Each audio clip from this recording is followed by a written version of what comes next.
কেতুগ্রামের পর এবার বগুলা ফের খুন তৃণমূল নেতা। ভর সন্ধ্যায় পার্টি অফিসের ভেতর ঢুকে তৃণমূলের ব্লক সভাপতি দুলাল বিশ্বাসকে গুলিতে ঝাঁঝরা করে দিল দুষ্কৃতীরা। 10 মিনিটে নিখুঁত অপারেশন সেরে ভরা বাজার দিয়ে হেঁটেই ফিরে যায় তারা। একসময়ের বাম কর্মী, বর্তমানে তৃণমূলের দাপুটে নেতা। 2014 থেকে হাঁসখালি ব্লকের তৃণমূল সভাপতি। এলাকায় দলের সংগঠনের মূল ভিত্তি দুলাল বিশ্বাস। নিজের পার্টি অফিসের মধ্যেই খুন হয়ে গেলেন নদিয়ার দোর্দণ্ড প্রতাপ তৃণমূল নেতা।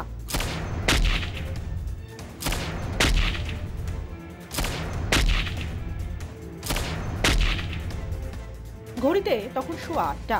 রবিবারের জমজমাট বগুলা বাজার। পার্টি অফিসে ব্যস্ত ছিলেন দুলাল বিশ্বাস। আশেপাশে 20-25 জন অনুগামী। হঠাৎই গুলির শব্দ। কালো চাদর জড়িয়ে পার্টি অফিসে চড়াও হয় 10-12 জন দুষ্কৃতী।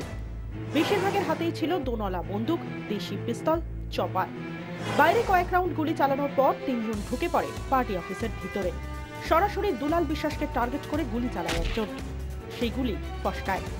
ঠিক সেই অবস্থায় 3 জন দুষ্কৃতী যারা কালো কাপড় পরা ছিল এবং মুখ ঢাকা ছিল, তারা ঢুকে দুলাল বিশ্বাসকে লক্ষ্য করে তারা গুলি চালান। এখান থেকে বাইরে দাঁড়িয়ে প্রথমে একটা গুলি করে, গুলি করলে পরে সেই গুলিটা লাগেনি, দুলাল বিশ্বাসের কোনো কাত হয়ে যায়। দ্বিতীয়বারের নিশানা ভুল করেনি দুষ্কৃতীরা। পয়েন্ট ব্ল্যাঙ্ক রেঞ্জ থেকে কয়েক রাউন্ড গুলি ঝঞ্ঝা করে দেয় দুলাল বিশ্বাসকে। সে সময় পার্টি অফিসের মধ্যেই ছিলেন শ্রীবাস বৈরাগী। একজনকে ধরেও ফেলেন তিনি। গুলি করে যখন দাদা পড়ে যায় তখন আমি একটাকে ধরে ফেলি, বন্দুক ধরে ধস্তাধস্তি করি। ধস্তাধস্তি করতে করতে করতে ওদের বুকের ক্যাপটাপ খুলে যায়, কালো কাপড় খুলে যায়। তখন বাপ্পা আবার পিছন থেকে এসে গেছে। খুনের সময় আগাগোড়া বাবার সঙ্গে ছিলেন ছেলে দীপঙ্কর। ধস্তাধস্তির সময় 10-12 জন দুষ্কৃতীকে চিনেও ফেলেন তিনি। 10-12 জনকে চিনতে পেরেছি, আরো 5-6 জনকে চিনতে পারিনি ঠিক মতন। 10-12 জনকে পুরো চিনতে পেরেছি আমরা। আমি আরো যারা ছিল, আরো সঙ্গে ছিল, সবাই চিনতে পেরেছি। এবার পুলিশ যেটুকুনি আর যাদেরকে চিনতে পারেনি, পুলিশ যেটুকুনি কি করার করে পুলিশে করবে। মাত্র 10 মিনিট, তার মধ্যেই অপারেশন শেষ করে ধীরে সুস্থে বেরিয়ে যায় দুষ্কৃতীরা। বগুলা বাজার লাগোয়া রাস্তা থেকে সকালে উদ্ধার হয় কার্তুজের খোল।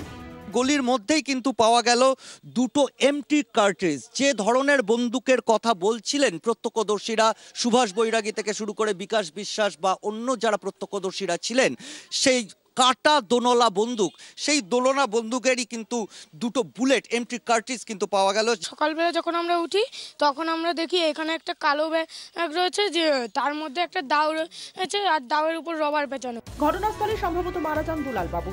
বগুলা হাসপাতালে নিয়ে যাওয়া হলে তাকে মৃত বলে ঘোষণা করেন চিকিৎসকরা। ময়নাতদন্তের পর দুপুরে তার দেহ বাড়িতে আনা হয়। ক্যামেরায় কুণালের সঙ্গে সিজার ও বিশ্বজিতের রিপোর্ট, 24 ঘন্টা বগুলা।